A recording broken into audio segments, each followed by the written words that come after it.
That afternoon, the downtown traffic splashed through rain puddles on the street, spritzing me as I rushed toward the psychic studio on Main Street in Bloom. The psychic shop blazed on the corner in neon glory, illuminating the street in incompatible shades of red. Bells chimed as I entered. Inside, sequin disco lights, the size of pumpkins, swung from the chipped ceiling, emitting a pinkish glow into the closet-sized space. To the right, a burgundy velvet curtain separated the waiting area from the psychic's chambers, clashing with a faded red shag carpet that looked like it had been stripped from the floors of a condemned motel circa 1970. Oh God, I thought, am I really doing this? A small voice interrupted my reverie. "May I help you, sir?" he said, his voice thick with an accent I couldn't trace. I smiled, buttoning my umbrella shut. I dried my hands on my coat and nodded. "Yeah," I said. "I want to make an appointment with..." I pulled out my phone, then scrolled down to the contact that Josh had sent me when he insisted I come here. "Ah, here it is. Esmeralda?" I said, feeling awkward. I scanned the room for familiar faces, hoping not to find any, but I was the only customer. I had never been to a psychic. I felt ridiculous, but Josh said I had to see this psychic because she wasn't, quote, just any psychic. The man nodded. Good, he said, a broad, eager smile spread across his face, revealing a missing front tooth.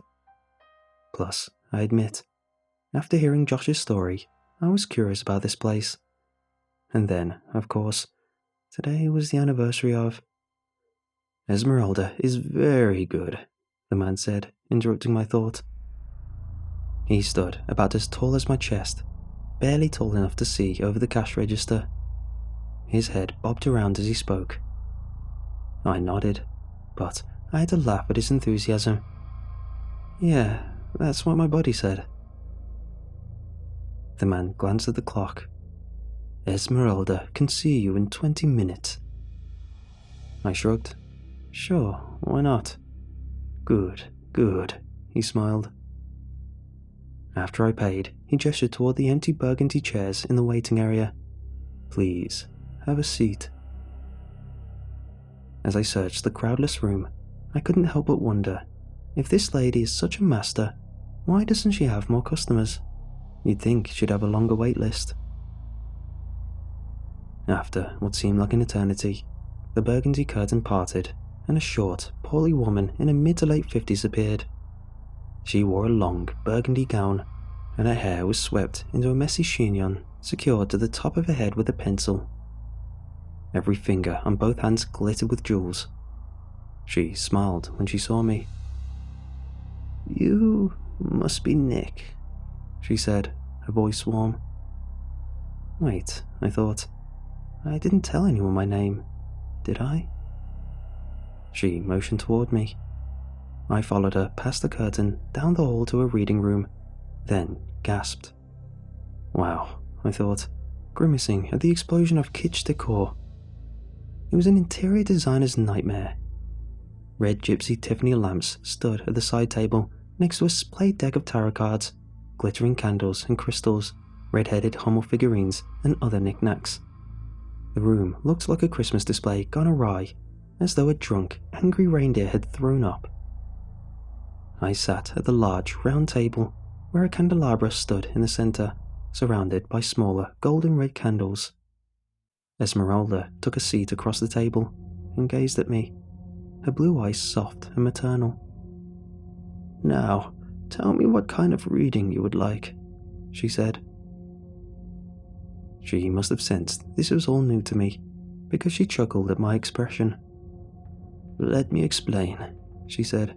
"I do tarot readings where I can read cards and tell you about a life problem, and I do palm readings, and I do medium readings where I summon the deceased who speak through me. That's the simple answer." "So, during medium readings, you can summon anyone?" She nodded. "Pretty much," she said. "Unless they don't want to talk. That has happened, but not often." She studied my reaction, then flashed a knowing smile. "This is the one you want, isn't it?" she asked, her voice gentle. She paused, shuffling a deck of cards. Then, "Is your loss recent?" My stomach fluttered. Was it that obvious? "It isn't that recent," I said, avoiding her gaze. She set aside the tarot cards she had been shuffling and reached for my hands, taking me by surprise. Her hands were warm and maternal. A strange energy coursed through my hands as she held them. "I want you to know that your mother is okay," she said. The threat of tears burned in my eyes, but I fought them back. I wasn't going to be that guy. "Today is special, isn't it?" she said. But she already seemed to know the answer. I nodded. "Today is the first anniversary of her death," I said, looking down at the worn red carpet. She nodded, sympathetic. "Here's what we'll do, Nick," she said. "I light a candle and you close your eyes. I guide you through a meditation, and then we ask your mother to join us. All you have to do is follow my instructions and tell me what images come up for you throughout the meditation. Okay?" "Okay. But before we start, there are 3 things you should know," she said. 1. Always keep your eyes closed unless I tell you otherwise. 2. If you feel overwhelmed, tell me and we'll stop. 3. 3 is the hardest, but you should know."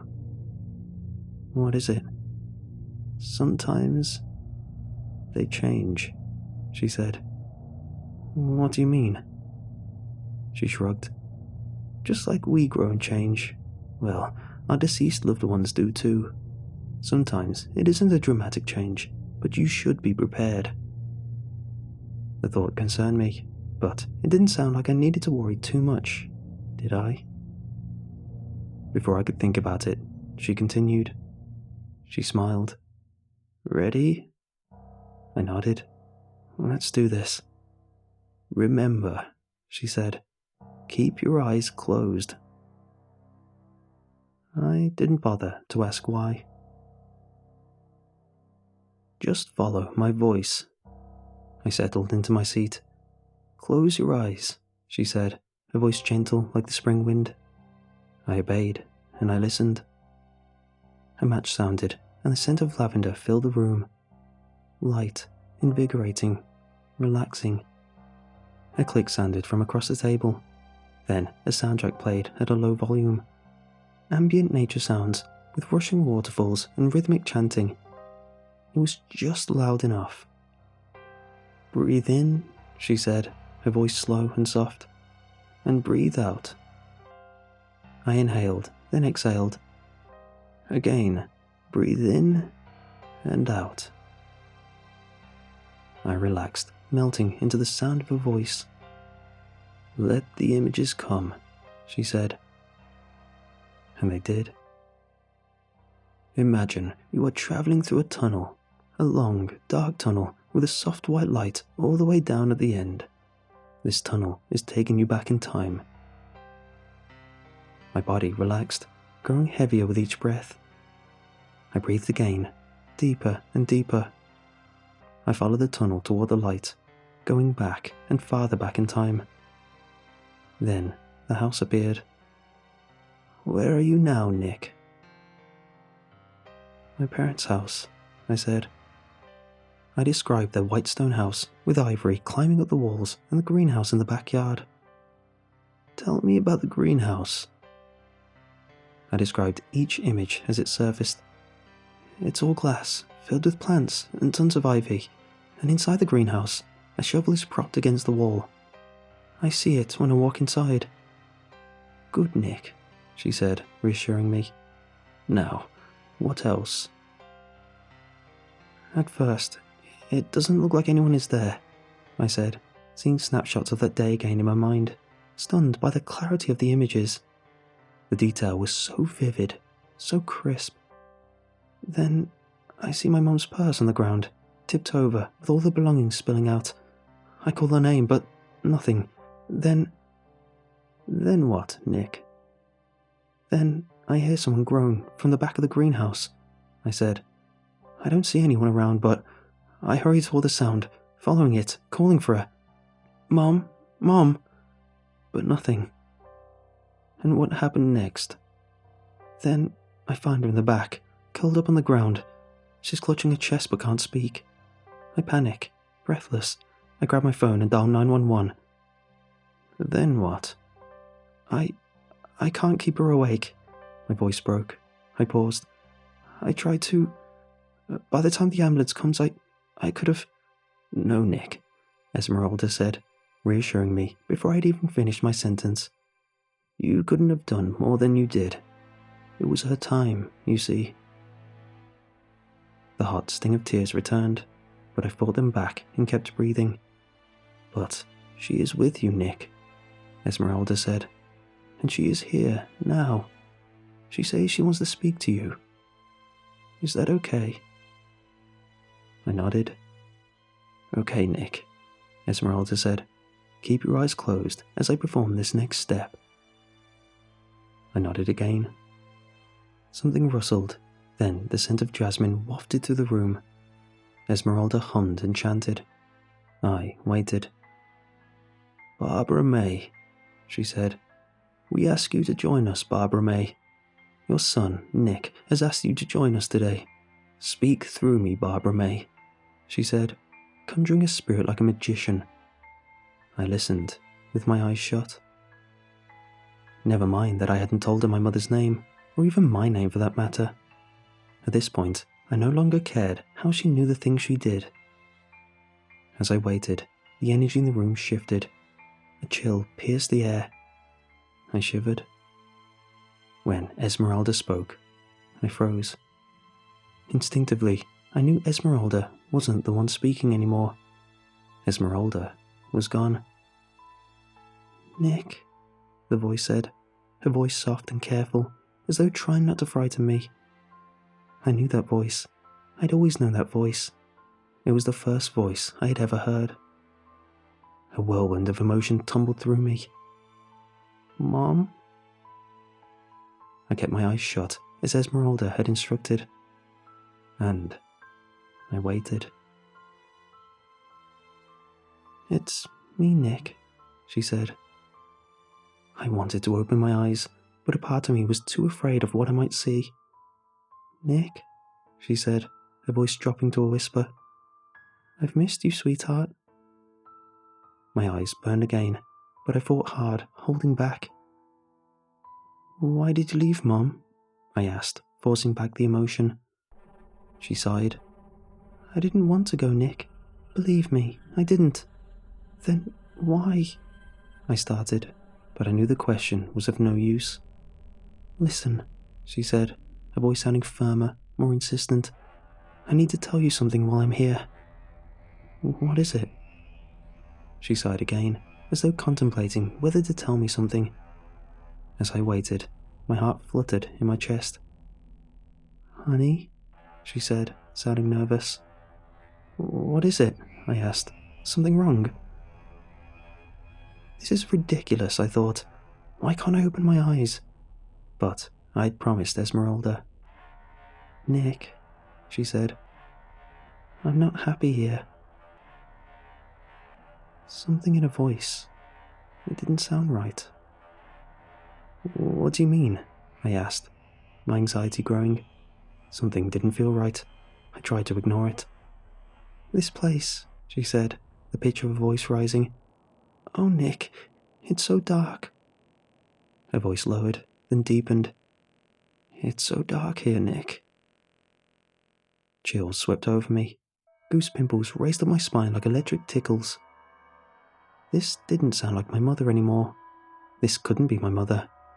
Then I remembered Esmeralda's warning. Sometimes they change. I've done a bad thing, she said. An ominous tone leaked from her voice, as though she was harboring a secret. What are you talking about, Mom? I asked, even though I wasn't sure that this was my mother. I've done a terrible thing, Nick, she continued, sounding agitated. What did you do, Mom?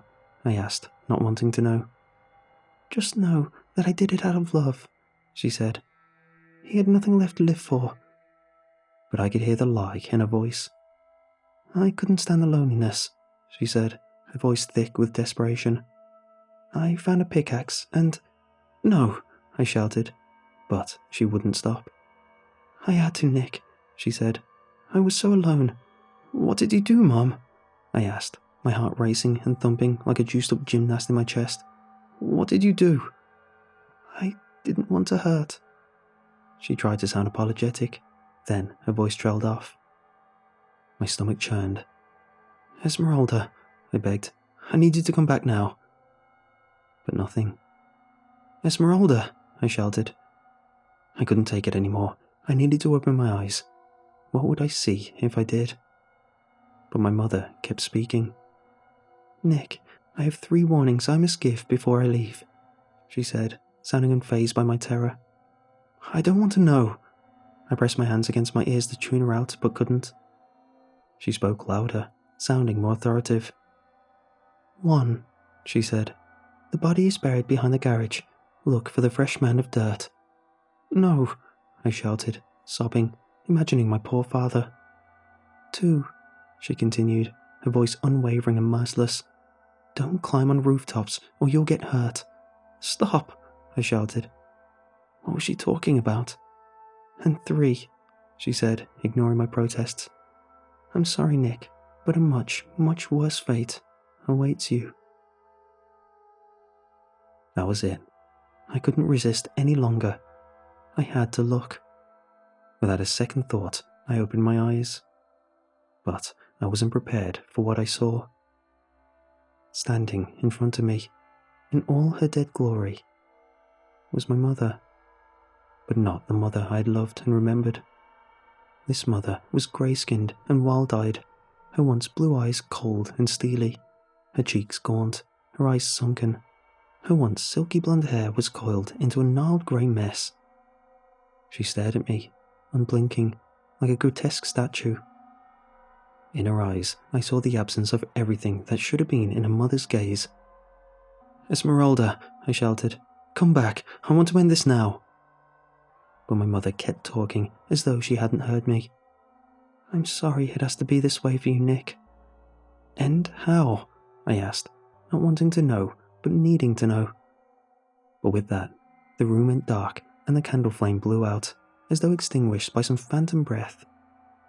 A moment later, the light flipped back on, and Esmeralda stood in front of me, calm and serene, as though she hadn't heard or seen a thing. What was that? I asked. What happened to my mother? Esmeralda shook her head. Sometimes they change. As I drove home after the reading, I crept down the freeway at the speed of a geriatric heading to a bingo game after church. I was too afraid of what might happen. The speed limit was 60. I drove 35. I ignored the many people who honked at me and gave me the finger. When I got home, I texted my dad, but never heard back. I was too afraid to go to his house, even though I wanted to. I tried to convince myself that my psychic reading had all been some elaborate mind trick or a prank. The next morning, I called Josh, but he didn't answer. Minutes later, I got a call from an unknown number. The deep voice of a stranger replied on the other end. Nick, May? He asked. Yeah? Afraid I got some bad news. What? Is your father Jerome May? Yes, I said, feeling sick with anticipation. I'm afraid he's had an accident. Fell off the roof doing some home repairs. Happened about an hour ago. Wait, what? Then who was buried in the garage, I wondered. What the hell? What happened? A neighbour reported a strange noise coming from your father's home, he said. Said he heard a man scream.